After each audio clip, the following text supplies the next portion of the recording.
You lot have heard of Genghis Khan, right? You know, the Mongol warlord who built one of the largest empires in history, the man who reshaped warfare and wiped cities off the map from China to Eastern Europe.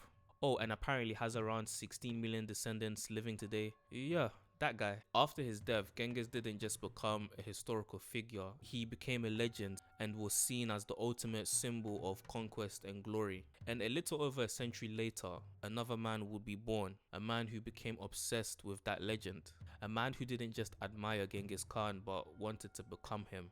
And his name was Timur or Tamerlane, depending on what you want to call him. But there was just one problem.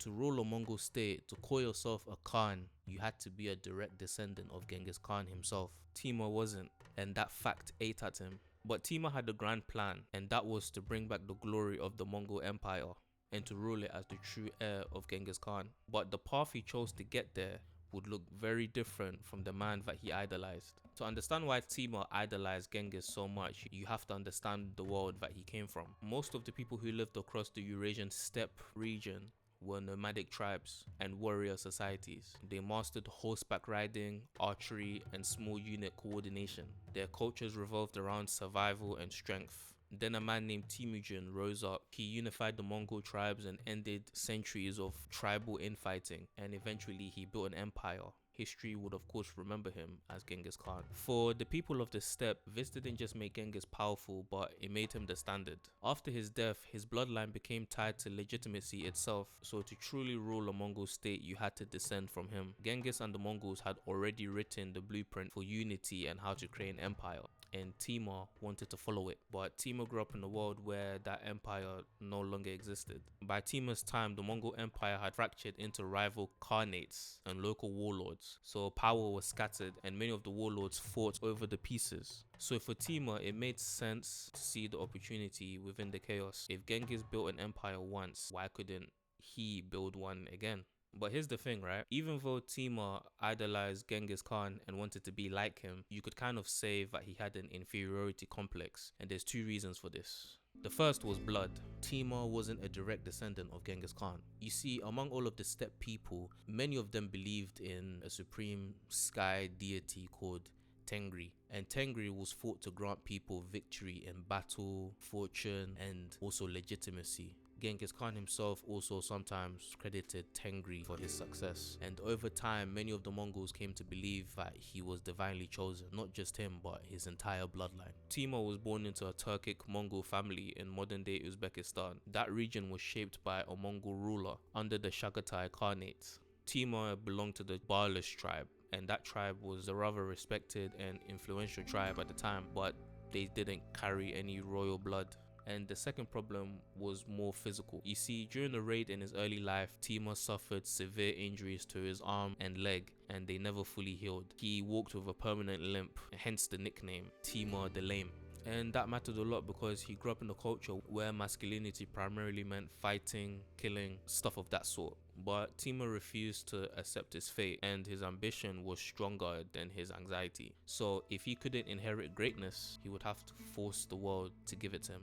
The region Timur grew up in became a free-for-all after the death of the local emir. There were warlords everywhere and there were constant power struggles, so Timur had to adapt and fast. So he began to form strategic alliances. At one point, he even aligned himself with an invading Khan, and through that connection, he was granted the title of emir for his local tribe. But he didn't stop there. He started recruiting skilled warriors, building a personal power base, creating relationships with other tribal chiefs, until he met Emir Hussein, and that changed everything. At first, Timur and Hussein were partners. They defended their territory together, they fought common enemies, and they asserted control over their homeland. But there was a difference between the two, and the people started to notice. Timur was looked at as more of a protector, while Hussein was often seen as a tyrant. And naturally, Hussein hated that. So their alliance collapsed, and they became rivals. They fought, Hussein lost, and Timur killed him. With his biggest obstacle now gone, Timur proclaimed himself as the emir and the restorer of the land.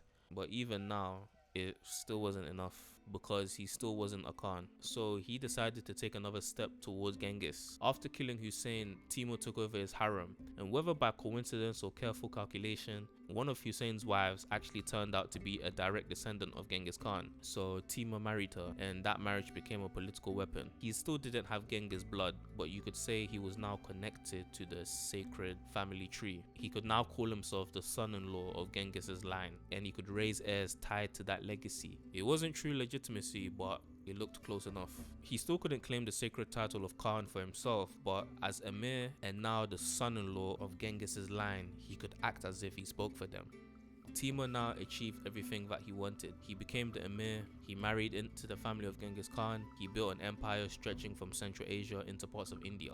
He was no longer Timur the Lame, he was now Timur the Conqueror. He still felt the weight of Genghis Khan's shadow. He needed the world to believe that he was the next Genghis. So the question became, how would he force the world to believe in that? And that was easy, through violence. Timur was a military genius, and he understood the simple fact that fear spreads faster than armies, so terror became his main superpower. Isfahan, 1387. A revolt breaks out after a dispute. Timur's officials are killed, and the city celebrates. Big mistake. Timur arrives with his armies, lays siege, and once the city surrenders, he orders a massacre. Tens of thousands die. Some sources claim that between 70,000 and 200,000 people were slaughtered on that day. And whether or not that figure was exaggerated, it still points to the ridiculous bloodshed that this man committed. Then come the towers. He built pyramids from human skulls. Yeah, this man was a pure demon. This wasn't only just rage, but this was a message, and that message was, resist me and this is what happens. And over a decade later in Delhi, he did the same thing. Timur invades once again, claiming to restore order. He defeats the armies and takes the city, and then orders another mass killing. Some chronicles claim that 100,000 prisoners were executed in a single day, and more skull towers were built. Baghdad, 1401, same pattern, same ritual, same message. Across his 35-year rule, Timur almost never lost a battle, and the skull tower pretty much became his signature. Some writers even suggest figures as high as 5% of the world's population at the time were killed by Timur. Again, that's mostly based on speculation, and is also a very debated figure. Yeah, he caught a lot of bodies, can't lie. You could also say this wasn't just conquest as well, it was also sort of performance, because Timur didn't just defeat cities, but he staged them. In doing so, he revealed something important. He kind of distinguished himself from Genghis Khan in the sense that Genghis built systems and Timur built fear.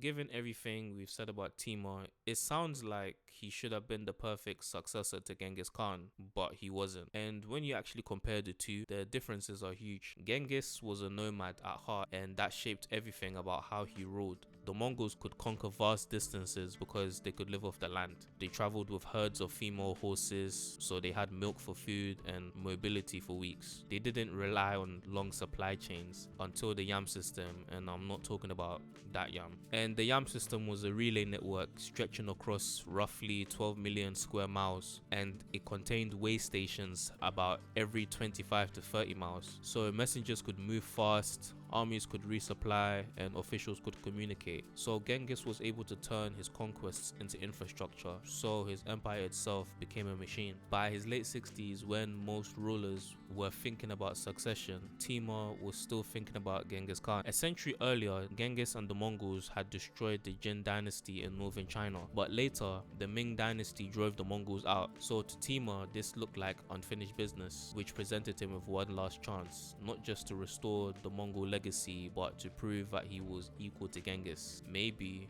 he could even be greater than him. In 1404, Timur assembled a massive army and prepared to march east against the Ming dynasty, but unfortunately for him, he never made it. In 1405, Timur died from illness, and ultimately the campaign died with him. Almost immediately, his empire began to tear itself apart. His sons and grandsons fought over cities, over provinces, over legitimacy, and within a few decades, new powers absorbed most of his former territory. The Timurid Empire didn't survive. However, one Timurid prince would later conquer Delhi and found a new dynasty, the Mughal Empire. Genghis Khan, you could say, was a builder, while Timur was a destroyer. Timur was a tactical genius, but he's remembered far less for for what he created and remembered far more for what he burned. So did Timur ever escape Genghis Khan's shadow in his own lifetime?